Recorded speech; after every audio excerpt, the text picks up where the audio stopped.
Hello there, my very good friends. Andy Murray here for What Culture Wrestling. And wouldn't it be swell if the wrestler Tony Khan is about to debut or announce the signing of at AEW Full Gear 2023 was number 10, Will Ospreay. Now, this one might be a little bit impossible. Ospreay is reportedly signed to New Japan until February. He is wrestling at Wrestle Kingdom. We know all of this.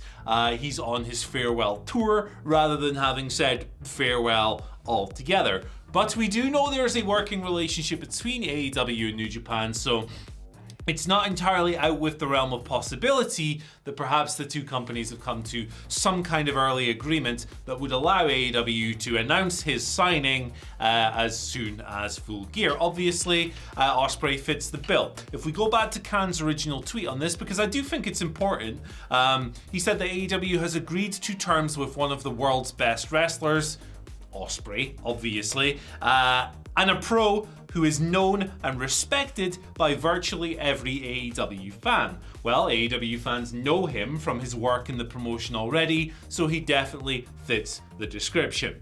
Either way, Ospreay's future is going to be one of the biggest questions that pro wrestling is going to need to answer over the coming months. It would be a very appropriate person to fit into this announcement slot, and at a time when Tony Khan's announcements maybe don't always match up to their billing, sometimes definitely not, this one would satisfy pretty much everyone, I think. At number 9 on the list, how about Dolph Ziggler? Now, I've put these two together, right, because similar situation. Dolph Ziggler is currently serving his 90-day non-compete gimmick from WWE, which essentially means that WWE is kind of giving you 90 days notice. They're saying, hey, we are letting you go in 90 days. We're retaining you until then. That's kind of how it works. And that restricts people from where they can work and all of that stuff. So this might be impossible, but it could also somehow happen if perhaps some kind of agreement has been reached.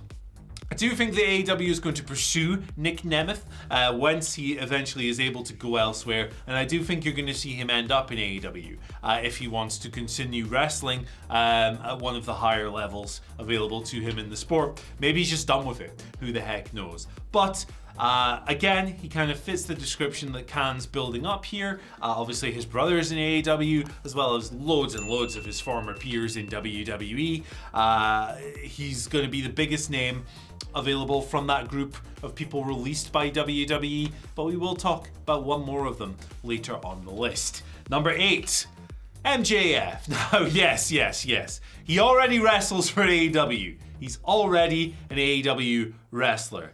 But what if we're talking about him re-signing here? Would that not fit the bill we're being advertised here? It would probably piss a few people off, obviously, because it's not someone new. But he's just talking in this tweet about agreeing to terms with one of the best wrestlers in the world. MJF kind of fits that, doesn't he? This would be a bit of a troll move, I'm not going to lie, but at the same time, the bidding war of 2024 is kind of still a thing. We don't know for sure that MJF has actually re-signed, even though they haven't been playing this up too much on the television as of late. It's not someone new, so, it's probably not the person you're looking for in this spot. But it would represent a major coup for the company because WWE are going to be sniffing after him if they aren't already. He's probably the person WWE will most like to sign from AEW. So something to keep tabs on and something to consider. Speaking of troll moves, at number 7, Goldberg. Now, I feel like I come here anytime there's an AEW mystery person list, I'm usually the one that films them and I usually throw Goldberg in for a laugh. But he is available, and he's been talking about wanting to do a retirement tour himself. None of that has really come to fruition yet. He hasn't appeared in WWE for ages and ages, but Goldberg has talked about wanting to book his own retirement appearances in various places. What if one of those various places is AEW? And look, I understand a lot of people would hate this because it's Goldberg, but at the same time, there is probably a way to use him. Just to have him, I don't know, beat Chris Jericho in 10 seconds, that'd be fun, and then put a monster over and then leave. That's all you really need to do with Goldberg. He obviously has to put somebody over in the end. There's no point in bringing in Goldberg to just beat everybody and bugger off. That would suck and it'd be pointless. but who knows, it might work or it might just piss everybody off. Number 6, we're going to go for the biggest, best free agent available right this second, Mercedes Moné. Now, her situation with AEW is certainly interesting. She was shown in the crowd at All In, which was a strange move because, you know, when you do that, it usually means somebody has been locked down to your company. That had not happened at the time of recording. It hadn't happened back then either, obviously.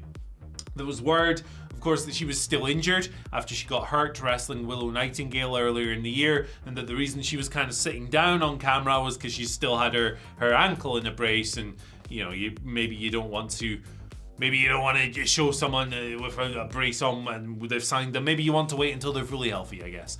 But Mercedes is obviously somebody sought after. She's been continually linked with AEW throughout the year since she left WWE, in fact, and maybe even before that. And she would fit the bill. I think she's one of the very best wrestlers in the world. She'd be a great addition to that division in AEW. And also, if she signed there, she would still have the freedom, as would Ospreay, to go over to Japan and work dates for Stardom and for New Japan Pro Wrestling and do all of the wonderful stuff she's been doing since leaving WWE. So for her, it's probably a good balance between having a full-time contract in America and the freedom to go and do stuff in America. She's a big draw.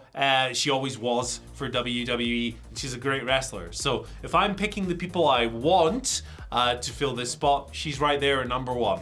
We've got 5 more to get through on this list, and we're going to keep on rolling. At number 5, ELO Del Vikingo. Now, this is somebody you've seen on AEW television already. Kenny match got the most acclaim, but he's been on AEW TV basically every month, right? Doing various tags, various singles. He's been on Ring of Honor, and he's been all over the place. So it's not a new person, but Tony Khan isn't guaranteeing you a new person, right? In this tweet, if you have another look at it, one of the best wrestlers in the world. Okay, you could apply that to Vikingo for sure. And a pro who is known and respected by virtually every AEW fan. Sorry. Gee, I hope I didn't say WWE earlier in the video. If I did, insult me in the comment section. But Vikingo fits that bill as well, because he's been on TV in prominent spots. So, look, this would probably not annoy people, but it does fit the literal billing. And Vikingo's like the foremost high flyer in the world right now.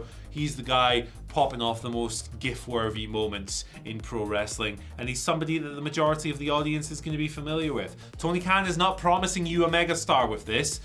He does overpromise sometimes, but this one seems like it's been worded to try and avoid that. Will it work? We'll find out. But yeah, it could be Vikingo. We've never seen him with the All Elite graphic. He's been working elsewhere as well, of course. Definitely an option. Number 4, Shelton Benjamin. So we've got to apply the Dolph Ziggler qualifier here. This would require some kind of agreement being struck to cut short his non-compete period from WWE, because that would be 90 days. But is he somebody that AEW would go after? Yeah, I think he is. Obviously, Shelton's in the latter stages of his career, but he's still a very, very capable worker. And he's probably somebody that Tony Khan, who is a big wrestling nerd, lest we forget, he's just like us in that regard. Not so much like us in that he has billions of dollars, but you know, he's a wrestling nerd, and Shelton is someone who appeals to wrestling nerds like us. Very underrated guy over the years, somebody who can still do a job, very solid, capable hand, even at this stage of his career. Could probably have a good match with this microphone, if we're being perfectly honest. So yeah, he'd be a valid addition to the roster, respected pro, all of that stuff, probably a good influence to have backstage. There you go, number 4, Shelton Benjamin. Number 3, Rob Van Dam. So, number 1, it's Rob Van Dam. That's why you'd sign him. Number 2, he's been on AEW quite a lot. He's been all over the place. He's had fun visuals with Hook when they've teamed up. He did the Jack Perry match, which was a triumph. Do you need to sign Rob Van Dam to a full-time deal in 2023? I don't necessarily think so. Maybe he's better suited to being like a fun guy who shows up a couple of times a year. I think he's really good in that role. But he's certainly a big name. They've already used him, and would you be terribly surprised if he was the one who walked down at Full Gear on Saturday in 2 days' time as the big signing that Tony Khan introduces? You would not be surprised. Number 2, Zack Sabre Jr. Now, we would need to know a bit more about Zack's New Japan contract status. Again, we're adding all these qualifiers, but hey, look, do you want me to make a list just talking about, I don't know, free agent McGinty or whatever? No, you want some sexy options, and Zack certainly is that. 5-star match in my eyes against Bryan Danielson at Wrestle Dream. He obviously had the Claudio match the other year as well, so he's familiar to AEW audiences. He's one of the best, if not the best, technical wrestler on the planet. I've enjoyed Zack for a long, long time. Of course, if you sign Zack, you are also getting the benefit of inheriting the greatest long-term story in wrestling today. That being Zack versus his Twitter password. The ongoing mystery of that one. But no, jokes aside, Zack is awesome. He's one of the best on the planet. He'd be a great addition to this roster. And we're going to take a completely different turn now for number 1 on this list, Ronda Rousey. Ronda Rousey. Ladies and gentlemen, she has been kind of adjacent to AEW since leaving WWE. She's been teaming with Marina Shafir, who is of course a real life friend and a fellow former horsewoman of MMA. They've been teaming, they've been hanging out, they've been doing matches, all of this good stuff. Ronda's already returned to the indie scene with Lucha Vavavoom, and it looks like she's going to be in the orbit of this company. So why the hell not throw her in the company itself? She doesn't have this non-compete period, as we've seen, because she's already worked in other places, so that's not an issue. Admittedly, her second WWE run wasn't quite the hit her first run was, so the excitement would be a bit dampened. I think if she was coming into AEW without having undergone this second WWE run, that has disappointed a few people, and rightly so. The excitement would be higher. But look, she's a big name. The one qualifier I think that you could maybe rule this out with is when Tony says one of the best wrestlers in the world. Does Ronda fit that billing? I don't think so, personally. Maybe he does, I don't know. But she's a big name. She's left WWE. She's free to do whatever the hell she wants. Maybe she doesn't want to sign somewhere full-time. Maybe she just wants to raise her family and do the odd indie date with Marina Shafir. Who the heck knows? But I'm sure we will find out on Saturday. Let us know down in the comments section below who you think and who you want, because it might be completely different picks. I want Mercedes Moné. Who do I think it's going to be? If you held a gun to my head, Goldberg, why the heck not? But yeah, let us know down in the comments section below. Check out this video while you're here. Enjoy the pay-per-view. Goodbye.